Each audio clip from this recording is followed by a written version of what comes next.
E o presidente Lula assinou uma medida provisória que amplia a isenção da conta de luz para 60 milhões de pessoas. Quem tem os bastidores é a repórter Mara Mendes, que fala com a gente ao vivo, direto de Brasília. Mara, como é que deve funcionar essa nova medida do presidente Lula? Muito boa tarde para você, bem-vinda. Oi, Renata, boa tarde. A medida provisória ela vale por 120 dias, então nesse prazo ela tem que ser analisada e votada pelo Congresso Nacional. Durante a assinatura dessa medida provisória, além dos ministros do presidente Lula, estiveram presentes também os presidentes do Senado e da Câmara, Davi Alcolumbre do Senado e Hugo Mota da Câmara dos Deputados. O texto da medida, Renata, estabelece o seguinte, que 60 milhões de consumidores no país vão ficar isentos da conta de luz. E 55 milhões de consumidores vão ter o desconto nessa conta. E aí, quais são esses consumidores que vão ficar isentos para pagar a conta de luz? São as pessoas que estão cadastradas, que estão no Cade Único, que recebem benefício do governo e tem ali uma renda mensal de meio salário mínimo. Então, fica ali na casa entre R$750 e R$800.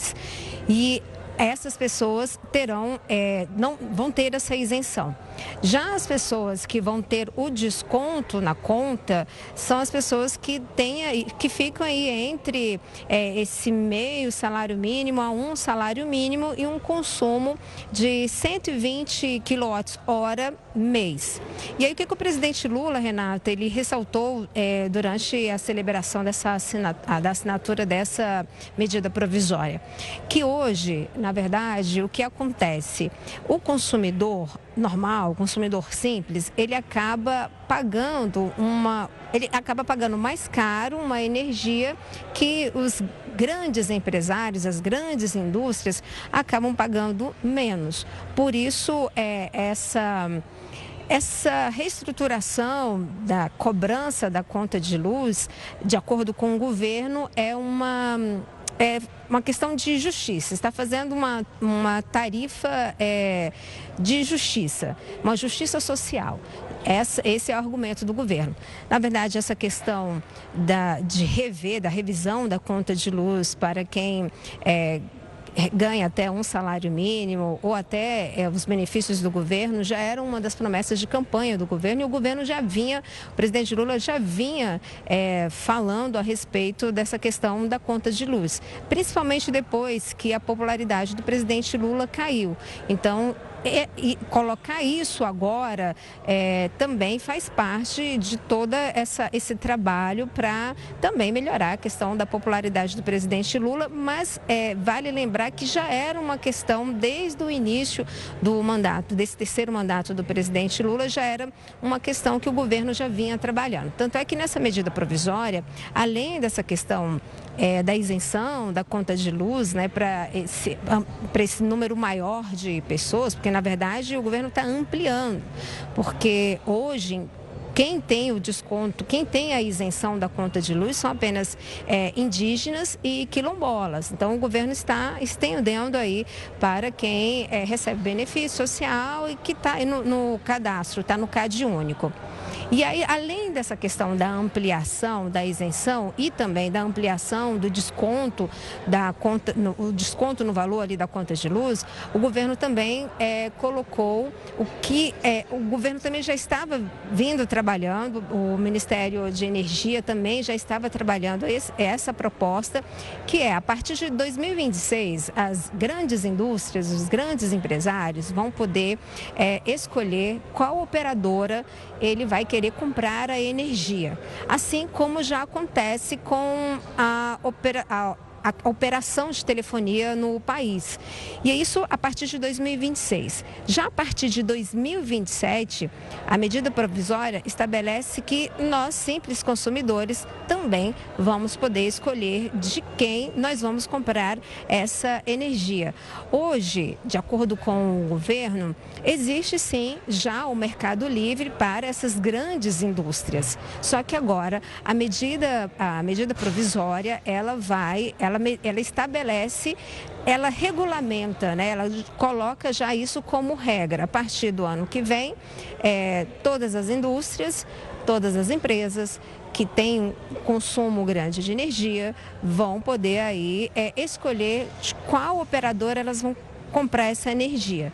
E a partir de 2027, lá para o final de 2027, nós, simples consumidores, vamos também poder escolher de quem vamos comprar a energia. Porque, de acordo com o governo, a proposta, ela traz também o investimento de outras empresas, outras operadoras, não ficando somente com a questão das estatais, que hoje é quem mais controla, né, as estatais de cada estado, empresa pública de cada estado, que é quem controla, que tem maior parte dessa operação de venda da energia. Então, para o governo federal, é importante você aumentar e ampliar o leque, justamente para acontecer o que aconteceu com a operação de telefonia no país, para que quanto maior a concorrência, quanto mais se trabalhar a questão da concorrência, se trabalha melhor a questão dos preços. Agora, como é que fica a questão do Congresso Nacional? Davi Alcolumbre esteve presente, Hugo Mota também esteve presente. Hugo Mota disse que é um texto que precisa ser trabalhado densamente, com muita responsabilidade, mas que já era tempo que a sociedade, o país esperava por um texto como esse da medida provisória, que além de fazer justiça para quem hoje paga uma energia cara, que ganha aí só até um salário mínimo, também traz justiça nessa proposta futura de final de 2027, para que cada consumidor possa escolher de quem ele vai comprar essa energia. Davi Alcolumbre também se comprometeu, Renata, em trazer os melhores técnicos para poder discutir no Congresso o texto da medida provisória. Então, a intenção de Davi Alcolumbre é também trazer empresários do setor, técnicos do setor, grandes nomes para poder discutir, e também nomes aprovados pela sociedade para poder discutir. E a intenção não é mexer no texto do governo, reduzindo alguma ação de benefício para a sociedade, mas assim aprimorar. Então ele se comprometeu em aprimorar o texto com essa questão das discussões, levando técnicos para o Congresso. Então o governo trabalha com otimismo em relação à questão da aprovação desse texto, até mesmo porque, Renata, nos bastidores o que se fala é que é muito difícil a oposição se colocar contra, na verdade, a isenção da taxa de luz para quem precisa, que são as pessoas aí de baixa renda, e muitas delas não chegam a ter aí um salário mínimo de renda, Renata. Mara, eu quero continuar te ouvindo, porque a Comissão de Constituição e Justiça do Senado aprovou a proposta de emenda à Constituição que propõe fim de reeleição a cargos do Executivo. Quais que são os próximos passos agora, Mara, da PEC, depois da aprovação da CCJ? Olha, agora esse texto vai para o plenário do Senado, porque ele foi votado no plenário da CCJ, da Comissão de Constituição e Justiça. Agora ele deve passar pelo plenário do Senado e precisa ser aprovado com, no mínimo, 49 votos em 2 turnos, porque a gente está falando aí de uma PEC. Então, toda PEC, ela muda o texto da Constituição. Então, ele precisa passar por 2 turnos e ser aprovado para poder ir para a Câmara dos Deputados. Mas acontece, Renata, que nos bastidores, a gente conversando com os parlamentares, tanto da oposição quanto da base, o que a gente percebe é que da base aliada à oposição são favoráveis, os parlamentares são favoráveis ao fim da reeleição. A reeleição, ela entrou em 1997, quando o então presidente Fernando Henrique estava no poder. E a questão da reeleição, de lá para cá, ela começou a sofrer críticas. O próprio Fernando Henrique, o ex-presidente Fernando Henrique, é um desses críticos, falando que a reeleição, na verdade, a reeleição institucional, ela não é muito boa, ela não traz muitos benefícios para o governo em si. Então, o que agora está se trabalhando e o que foi aprovado nesse texto que deve ir para o plenário do Senado? A ampliação do tempo, da duração do mandato de todos os cargos, inclusive presidente e governadores. Mas há também a unificação. O texto propõe unificar as eleições municipais, estaduais e nacionais a partir de 2034. Então, o texto também estabelece que, para a reeleição, a última vez que o candidato vai poder se candidatar à reeleição para a prefeitura vai ser até 2028, mas isso ele vai ter que ter sido eleito num primeiro mandato, é claro. Para presidente e governador até 2030. Para 2034, isso tudo já está tudo resolvido. Então, nos bastidores, a gente percebe que há, sim, um ambiente para que esse texto, para que essa PEC, ela seja apreciada também na Câmara e aprovada. Os mandatos ficariam aí em 5 anos. O texto também muda o tempo de duração do mandato de senador. De 8 passaria a ser 5 anos também. E aí, como a gente estava conversando, nos bastidores a gente percebe que há sim uma vontade de mudar e, de fato, tirar a reeleição. Na verdade, esse texto que foi aprovado hoje pela Comissão de Constituição e Justiça do Senado, ele já vinha sendo trabalhado desde a gestão de Rodrigo Pacheco à frente da mesa diretora do Senado. Então, nos últimos 2 anos, esse texto ele já vinha sendo trabalhado e a impressão que a gente tem, Renata, é que realmente há um consenso de que aumenta o tempo, na verdade, na avaliação desses parlamentares que eu ouvi, é melhor e mais satisfatório e mais eficaz você aumentar o tempo do mandato do que você reconduzir esse presidente ou esse governador para um outro mandato. Porque há uma justificativa de que muitas vezes em 4 anos não se dá para fazer muita coisa, essa é a justificativa. Então, com essa alegação, o tempo ficaria maior, você teria um tempo maior que 4 anos para poder concluir a proposta que foi feita no início do mandato e até mesmo trabalhar aí para poder conseguir eleger um sucessor. Renata. Mara, o ex-presidente Jair Bolsonaro declarou hoje que pretende concorrer à presidência no ano que vem, 2026, e que o governador Tarcísio de Freitas vai concorrer à reeleição no estado de São Paulo. Queria te ouvir, Mara, porque como que o ex-presidente deve estar planejando esse movimento para ser candidato em 2026? Quais informações você tem sobre isso? Olha, Renata, e vale lembrar que esse vídeo, foi um vídeo que ele publicou em março e ele repostou novamente essa semana.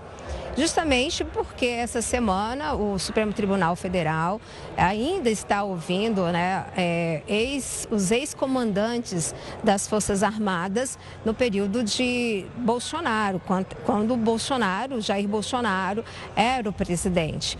O fato é o que se circula nos bastidores. bastidores, Renata, é que o ex-presidente Jair Bolsonaro ainda não desistiu da candidatura em 2026 para poder disputar aí a candidatura. Esse, na verdade, é um aceno, esse vídeo, a repostagem desse vídeo, na verdade, foi encarado aqui na Esplanada dos Ministérios, no Congresso, né, até mesmo pelo governo, para dizer que ele não, por mais que o Supremo Tribunal Federal esteja avançando com os processos em que ele responde, ele ainda não vai desistir, não passa ainda pela cabeça do ex-presidente Jair Bolsonaro desistir de uma eventual candidatura. Por isso ainda esse trabalho em relação à questão da PEC da anistia, porque por mais que tenham tido manobras, ainda a oposição não conseguiu colocar, de fato, a PEC da anistia para ser votada. Então, hoje, o que os parlamentares da oposição estão trabalhando em relação a essa questão da PEC da anistia? É justamente um texto que favoreça o ex-presidente Jair Bolsonaro. E aí, essa é a grande questão, porque para ter esse apoio, a oposição já foi colocado nos bastidores que a oposição precisa, na verdade, restringir para quem seria essa anistia em relação à questão dos envolvidos. E não há, nas discussões, na articulação e na aceitação dos outros partidos, a possibilidade dessa anistia se estender também para o ex-presidente Jair Bolsonaro. O fato é que o que se fala nos bastidores é que o ex-presidente Jair Bolsonaro, nessa posição, ele pode atrapalhar também um candidato da direita, porque o que se fala, do que eu vi, até mesmo, Renata, de aliados do ex-presidente Jair Bolsonaro, é que essa não decisão de realmente colocar um candidato, definir um candidato da direita e ficar apenas em cima do ex-presidente Jair Bolsonaro pode atrapalhar o futuro candidato da direita o ano que vem, porque pode aí criar um racha, porque ninguém sabe qual vai ser a decisão do Supremo Tribunal Federal, mas todos já sabem como é que vai ser essa condução. E a condução, ela diz, isso foi ouvir até mesmo de um aliado do ex-presidente, que a forma como já está sendo conduzido, há uma possibilidade, sim, de uma condenação do ex-presidente Jair Bolsonaro e ele ficar novamente inelegível, porque inelegível ele já está, porque ele perdeu essa questão dos poderes políticos no Tribunal Superior Eleitoral. Então, seria apenas mais uma condenação, porque inelegível pela Justiça Eleitoral, o ex-presidente Jair Bolsonaro está. Então, qual seria a tática que alguns aliados estão comentando nos bastidores é que Bolsonaro viria a ser candidato para a presidência da República e, sendo impedido, ele colocaria Tarcísio, hoje o atual governador do estado de São Paulo. Mas, para isso, de acordo com os aliados mais próximos, Tarcísio teria que dar a garantia de que depois daria um salvo-conduto, liberando Jair Bolsonaro da condenação. Renata. Mara, muito obrigada, viu, por todos os detalhes, os bastidores que você trouxe aqui pra gente hoje. Uma ótima tarde, bom finzinho de tarde, na verdade, para você e até amanhã.